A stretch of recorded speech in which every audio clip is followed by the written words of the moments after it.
Tonia, do me a favor. Put your hands up in front of your face like this. Give me one big clap. Perfect. That's great. Tonia, can I ask you to start by saying and spelling your first and last name so that I get it correct?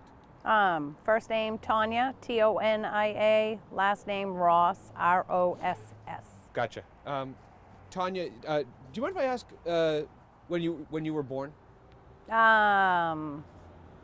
69. 69. Okay, gotcha. Let's see here. Is it 1, 2, 3, 4? Okay, great. That'll work. Tonia, can you tell me about your mom? What was she like to you? What kind of mom was she? She was a wonderful mom. She was beautiful. I always looked up to her. She was nurturing. She was caring. She was feisty. She was quick-witted, and I know that she loved her family dearly. Yeah. How many people are in your family? How many kids did your mom have? How many brothers and sisters you got? She had 3 children of her own. Yep. And then I had my stepsister and my stepbrother. Cool. From her second marriage. Gotcha. Okay. So you were about 6 when this 7 when this all happened? Yep. Do you remember what happened that night from your perspective as a kid at the time? From my perspective, I can remember being at my Aunt Mary's house, and I remember my mom coming and saying it was time to go home. And I remember saying, no, I don't want to go home. I want to stay with Aunt Mary. And there was a little bit of a, struggle, but she caved and let me stay. And then I remember just waking up the next morning to my grandfather coming in and saying that something had happened to my mom. Okay. Do you remember what he said to you? He said that my mom had passed on, and then I remember him telling my Aunt Mary, and I remember her going off the deep end. She had her, so I just felt like I had to be strong. Do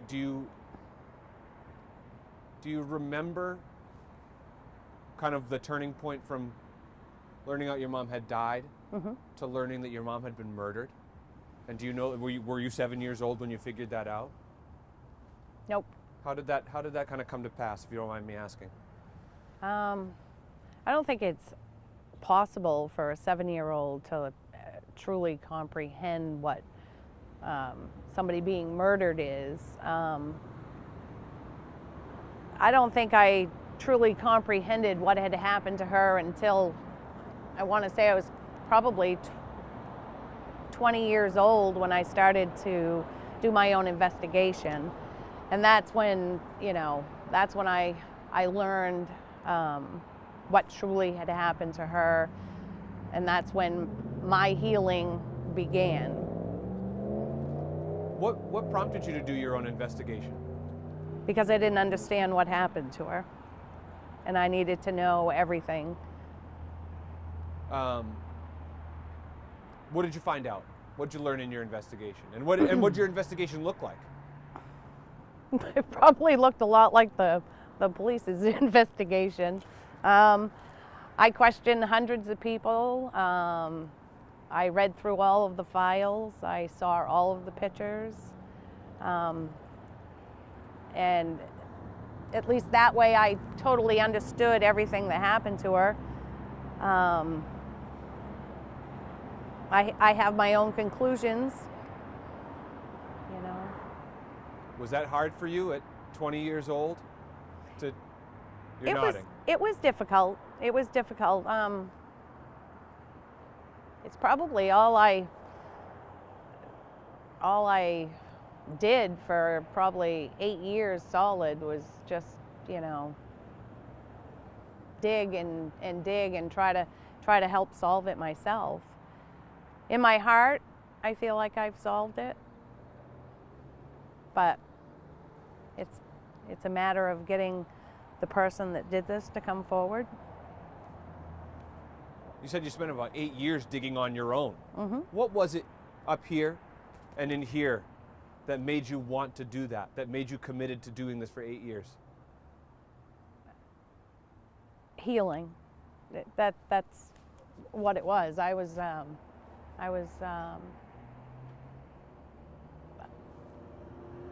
a traumatic event that happened, you know, when you're 7 years old, and then all of a sudden your family is completely torn apart. I had had a hard time growing up. Never felt like I really fit in because, you know, you're not with your mom. I was living with my aunt and my uncle, my sister and I, and then my brother lived with my other aunt and uncle. So it was difficult because us 3 children were split apart, you know. This was tough on you. Oh yeah, it was very tough. But, you know, you learn to get through it. And you know, when I have done these types of stories before, mm-hmm. typically I'm speaking to a family who has lost a son or daughter. Mm-hmm. This is kind of the opposite. This is Yep. somebody who at a young age lost their mother. Mm-hmm. You talked a little bit just now about how that kind of shaped you in your life. Mm-hmm. Do you think you could explain to somebody what it's like to grow up without a mom? It's probably one of the most difficult things that a child can go through, because once that happens, you lose the nurturing that a mother gives, you know. You lose your best friend for life. You have special moments throughout your life that you should be able to share with your mom, and you can't, you like know. What? Your first boyfriend, your first kiss, you get married, you have children, you miss out on all of that, you know. And even everyday things that happen, you know, you just wish sometimes you could just go over and have a cup of coffee. I mean, I know I can because she's here in spirit, but not to be able to go through life and have that that special bond, you know, somebody that you know would lay their life down for you no matter what. It's a difficult thing for someone to go through. You said you'd done your own investigation, 8 years, and you started to come to your own conclusions. Mm-hmm. What are those conclusions? What do you think happened to your mom?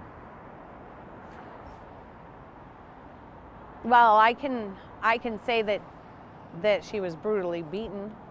I Yep. can say that she danced in her own blood. What makes you say that? Just because of the blunt trauma that she received to the head. You said she danced? Well, I don't want to say that, but You mean she? No, that's okay. It's okay. take that part out. Nope, that's okay. That's okay. I know it can be hard sometimes to put the words together. Can you explain what you mean by that? You mean she was in a struggle? I just feel like the investigation that I did, what I learned is that, you know, she fought for her life till the very last second. What in your investigation led you to conclude that? The photographs, Probably hard to unsee. the autopsy report, you know. Hard to unsee some of those things? It's imprinted in your mind for the rest of your life. I am curious about this case because the police basically say they've got about 5 people of interest Mm-hmm. that they think could be connected to this. Mm-hmm. It's no secret, Lisbon Street, busy street, laundromat, middle of the night. You know, at the time, the restaurants and bars, you know, around here, lots of apartments and such. Mm-hmm. A lot of people that could have seen what happened. Mm-hmm. A lot of people that could have potentially been involved. Mm-hmm. What do you think happened when your mom was, from from the time your mom was in the laundromat to when she ended up outside?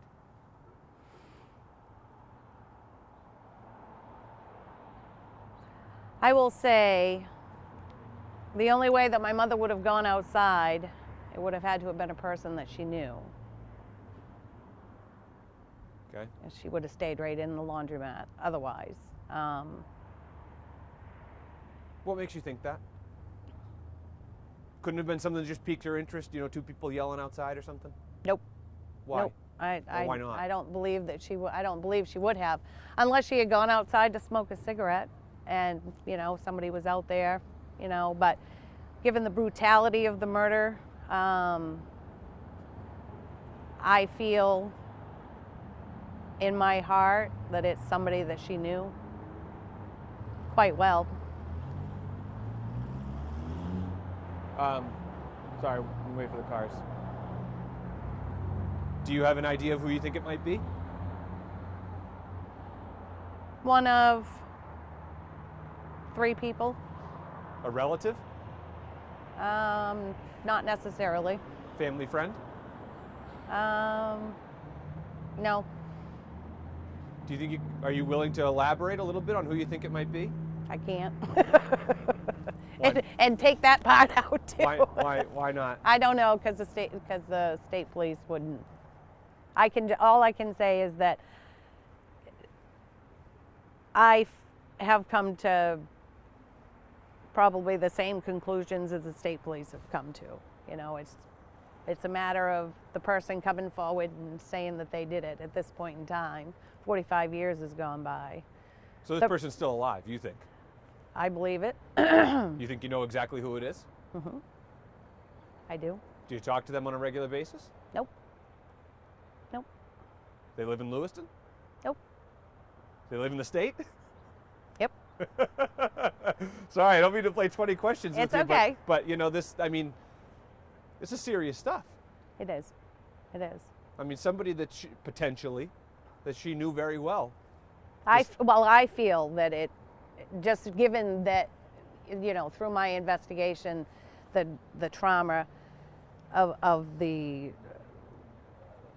murder. I mean, if you look at it psychologically, it would have to be somebody that was, you know, somebody that she knew well. I mean, it's, you know, if a person of interest or whatever doesn't know the person, it's just going to be, you know, I don't know. It's not going to be so brutal. You know, when something is so brutal, it's usually psychologically, if you look at it in the psychological state, it says that it's somebody that she knew. So then I have kind of a two-part question for you. Okay. How would this person, who potentially knows her very well, have known, one, that she was at a laundromat, you know, in the middle of the night, and two, well, let's start with that. How would they have known she was at the laundromat in the middle of the night? I don't know that. They could have driven by and saw her car. You think they were looking for her? Not necessarily. Okay. Not necessarily. I know it's been, you know, people have said that my mom knew too much about things that were going on back then. I mean, but I don't think that, you know, had anything to do with who did this to her at all. So that my next question then was, what do you think would have been the motivation for this person to do this?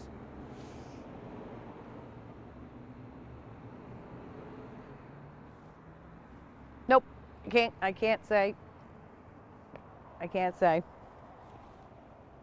Legally, or too hard to talk about? Legally, I can't. Okay. I mean, Got it.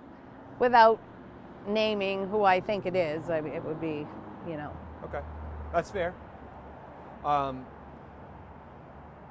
will say you seem remarkably strong in the way you're able to talk about this today. Well, you have to be weak before you can be strong. And I had many years of struggles before I could get to this point, you know, to be able to talk about it without crying and, and so on and so forth. Big milestone tomorrow. Big. You've lived with this for 45 years. Mm-hmm. It's your whole life. Yep. What would it mean to you to have the person who knows what happened come forward and tell the police, even anonymously? Closure. Can you elaborate on that? Why would it be closure for you? I would just be able to sleep at night, you know, knowing that the person finally came forward. Bleh.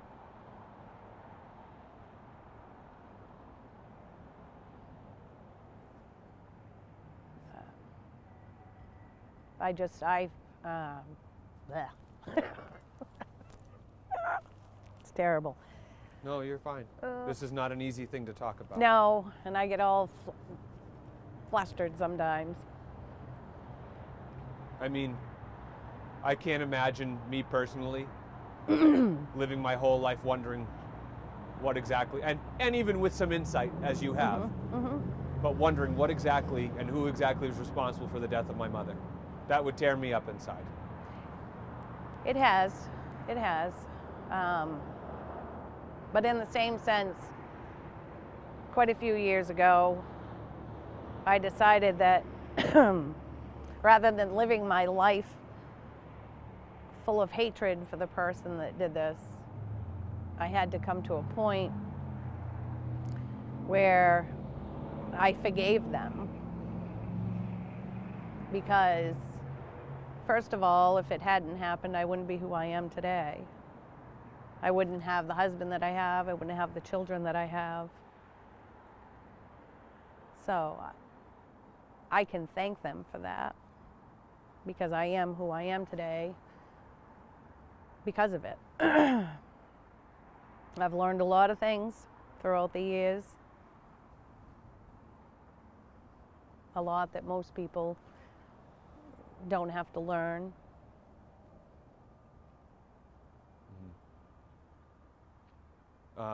You said you forgive this person? I do. Because if you walk through life hating and blaming, the only person that suffers is yourself. As this person has lived for 45 years, he or she doesn't know how I feel, you know, and I'm the one that holds on to this. So I had to come to a place where I needed to let go so that I could be the person that I'm supposed to be, not a person that goes through life blaming everything on a situation that happened. You don't think this person has lived with this on their conscience? To some degree, they probably have. To some degree.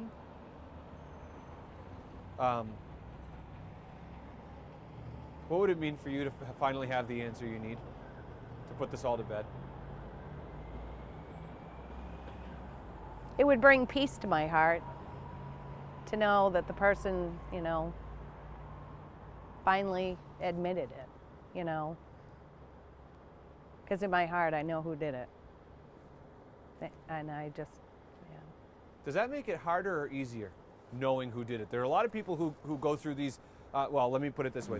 Some of the people that I have interviewed who don't know who did it seem like it is a big struggle because it's such a mystery. How do you feel about it? Is it still a struggle knowing who did it? Does that make it easier or harder?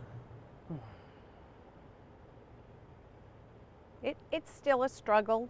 I mean, That's fine. Tonia, you've been incredibly generous with your time. I want to be respectful of it. And after that big truck goes by, I want to ask you if there's anything that I haven't asked you that you think is important about your mom's case that you want to let people know, or anything I didn't ask you that you want to make sure you get across in the interview. I do have one thing that I would like to say, and I say this to the person that murdered my mother. If you are watching this, I am asking you, or I should say, to the person. Let me start over. That's fine. You're okay. No worries. When you're ready, let me know, and I'm going to get your frame back up, okay? Okay, sorry. No, that's okay. That's okay. I just want to make sure that before you do it, you're nice and crisp and clear in my camera. I'm ready for you. What was the question again? I just wanted, but I was If there's giving you anything else yeah, that I had didn't- to say. Yeah. Okay, so I have one thing to say. If the person that murdered my mother is watching this,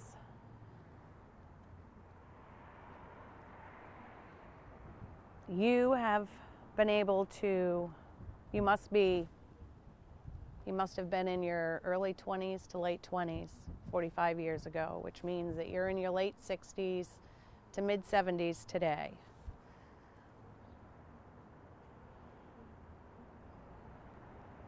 Being that said, you have been able to live your life any way that you've wanted. You've been able to get married. You've been able to have children. You've enjoyed your children throughout the years. Birthdays, Christmases, marriages, grandchildren, so on and so forth. Being that you're in your late 60s to your mid 70s, how many years do you actually have left on this earth? You took 45 years away from my mother. You took 45 years away from myself and my family. And I am asking you to come forward and give up the rest of your life so that we can have the closure that we deserve. I think you nailed it. I hope so. I'm going to turn this off.